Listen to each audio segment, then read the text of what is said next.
నిన్నటితో అంటే అక్కడక్కడ మరి రాష్ట్రంలో 1/6 పోలింగ్ బూతుల్లో మరి ఇంకా పోలింగ్ కొనసాగుతోంది అని చెప్పి అన్నారు. అంటే 13 రాత్రి కూడా దాటి చాలా సమయం మరి ఓటింగ్ జరిగింది. అనగా 14వ తారీఖు కూడా మే 14 ఉదయం ఘడియల్లో కూడా మరి కొంత పోలింగ్ జరిగింది. సో సమూలంగా మే 14తో యువజన శ్రామిక రైతు కాంగ్రెస్ పార్టీ అనేది మరి మరణం పార్టీగా దానికి మరణ శాసనం లిఖించారు. ఆంధ్ర ప్రజలు, తెలుగు ప్రజలు అంటంలో ఎటువంటి సందేహం అక్కర్లేదు. నాకు చాలా ఆనందకరమైన విషయం ఏంటంటే మరి ఇదే మే 14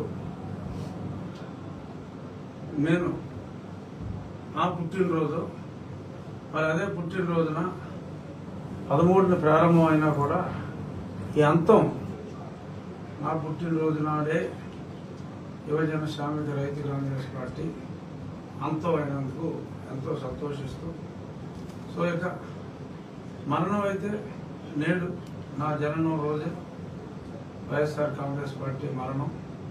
మరి దానికి పెద్ద కర్మ జూన్ 4వ తారీఖు పెద్ద కర్మలో అందరూ పాల్గొన్నాం. యువజన శ్రామిక రైతు కాంగ్రెస్ పార్టీకి ఇంకా రాజకీయ చిత్రపటంలో ఆ పార్టీ ఉండే అవకాశమే లేదు. ఎంతోమంది ఎందుకు ఇంత పెద్ద మెజారిటీ వస్తుందని మీరు అనుకుంటున్నారు?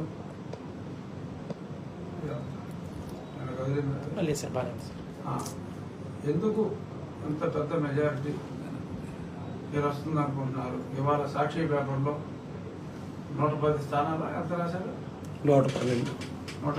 వైనాట్ 175 నుంచి 112కి వాళ్ళు వచ్చారు. మరి మీకు వాళ్ళు 112 అంటే మరి పార్టీకే తద్దినం అని చెప్పి నేను ఎందుకు అంటున్నాను అనే సందేహాలు మీకు ఎవరికైనా వచ్చినాయా? మీకు కూడా అదే ఒపీనియన్లో ఉన్నారా అండి? మీరు చెప్పండి సార్, తర్వాత అడుగుతారా? నాకైతే ఎటువంటి సందేహం లేదు. ఎందుకు అంటే 2 ముఖ్య కారణాలు. గతంలో నేను 4 సంవత్సరాలుగా రాష్ట్రంలో చెప్తానే ఉన్నా ఏ కేటగిరీస్ ఆఫ్ పీపుల్ అన్హ్యాపీగా ఉన్నారన్నది. బట్ ఇప్పుడు ముఖ్యంగా మొన్న ఎంప్లాయీస్ అంటే ఆల్మోస్ట్ వాళ్ళ ఫ్యామిలీ మెంబర్లు అందరూ కలిపితే సుమారు 40 లక్షల మంది, అంటే 4 కోట్ల ఓటర్స్లో 10% 40 లక్షల మంది వారు వారి అనుబంధ కుటుంబ సభ్యులు ఉంటారు. 4,50,000 మంది ఓటు వేశారు. ఇంతమంది ఓటర్ టర్న్అవుట్ అమాంగ్ ఎంప్లాయీస్ అనేది ఎలక్షన్ డ్యూటీలో ఉన్న వాళ్ళకి అంత టర్న్అవుట్ అనేది ఇప్పుడు దాకా ఆంధ్రప్రదేశ్ చరిత్రలో కాదు, అసలు ఎక్కడా కూడా ఏ రాష్ట్ర చరిత్రలో కూడా లేదు. గత ఎన్నికల్లో ఎంతో యాంటీవే ఉందని అందరూ మాట్లాడుకుంటే మరి సుమారు 1,60,70,000 ఓట్లు పోలైతే 4,50,000 ఓట్లు పోలేని, అందులో 90% ఏదో ఒకటి కొన్ని ప్రాతిపదికలు తప్ప అందరూ కూడా కూటమికి వేయటం జరిగింది.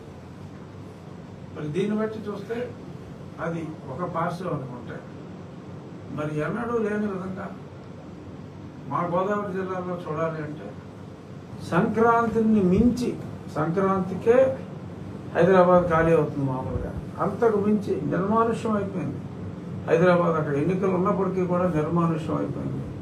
బంపర్ టు బంపర్ 5 గంటల్లో రావాల్సింది 10 గంటలు 12 గంటలు సమయం తీసుకుని మరి ఇక్కడికి వచ్చారు కొన్ని వేల మంది.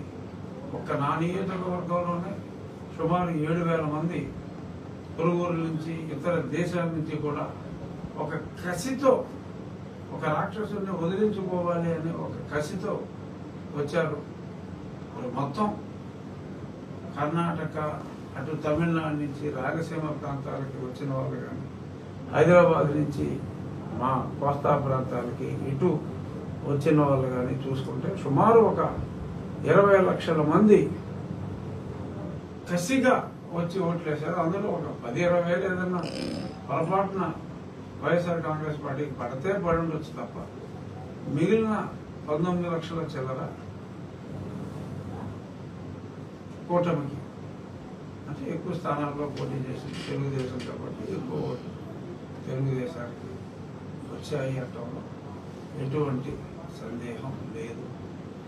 ఇక ఈరోజు సాక్షిలో రాసుకున్నాను, మహిళలు చాలా పెద్ద సంఖ్యలో వచ్చారు కాబట్టి జగన్మోహన్ రెడ్డి నెగ్గుతున్నాడు అని చెప్పి రాశారు.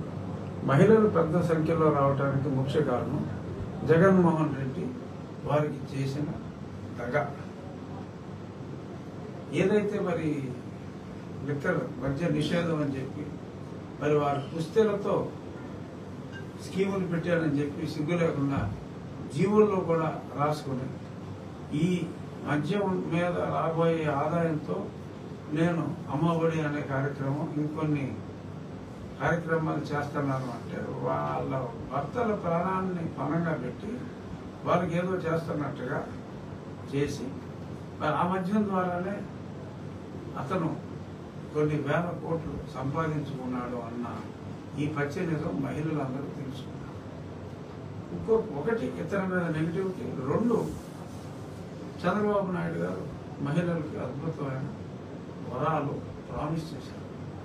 1 3 సిలిండర్లు సంవత్సరానికి, ఇంకొకటి ఉచిత బస్సు ప్రయాణం, ఇంకొకటి 18 సంవత్సరాలు దాటిన మహిళలకు మరి వాళ్ళకి పింఛన్ ఎలిజిబిలిటీ వచ్చే వరకు, వృద్ధాప్య పింఛన్ ఎలిజిబిలిటీ వచ్చే వరకు 1500 రూపాయలు ఎవ్రీ మంత్, అనగా 15,000 రూపాయలు ప్రతి సంవత్సరం మరి వారికి కల్పించడం, ఇటువంటివి ఎన్నో చేసినందువల్ల మహిళలు పెద్ద ఎత్తున తరలి వచ్చారు తప్ప అది జగన్మోహన్ రెడ్డిని ఒక కసిగా ఓడించాలి అనే ఉద్దేశంతో మహిళలు కూడా వచ్చి పాల్గొనడం జరిగింది.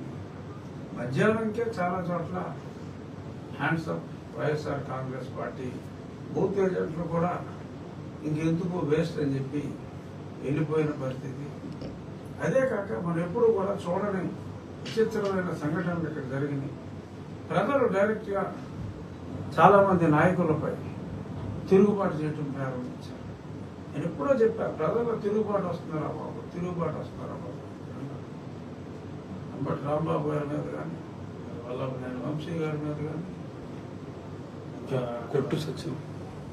కొట్టు గారు కూడా మరి ఆయన వారి కుమారుడి మీద కూడా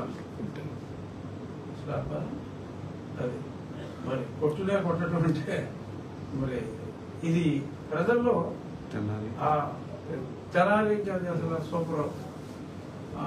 మరి ఇలాగా ఆ ప్రజల్లో ఆ రెవల్యూషన్ వచ్చింది అంటే అది వాళ్ళ కక్ష. అంటే ఎన్నాళ్ళు ఇబ్బంది పెట్టారా మీకు గుర్తుంటే, నేను ఎప్పటి నుంచో అంటున్నా, ఎప్పుడు తెల్లారుతుందా, ఎప్పుడు క్యూ లైన్లో నుంచుని వీడిని ఓడించాలా అని చెప్పి ఊళ్ళో ఓడుతున్నారు జనం అని.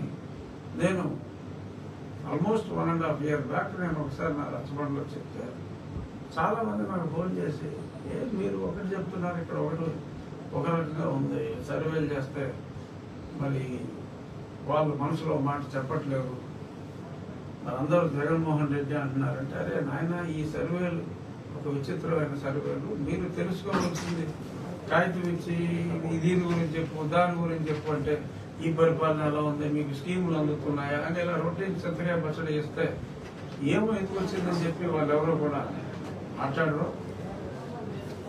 కాబట్టి ఆ సర్వేని మనం నమ్మవలసిన అవసరం ఏమాత్రం లేదు.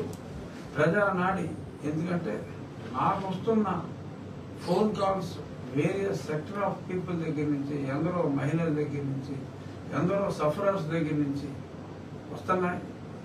ఆ భయం ఫ్యాక్టర్ నేను ఎలా కనిపెట్టానంటే, అందరూ నాకు విషయాలు చెప్తున్నారు. నేను ఢిల్లీలో మరి సందర్శన నాకు కూర్చోబెట్టాడు కదా, నాకు ఖాళీగా, నేనేం ఖాళీగా లేను.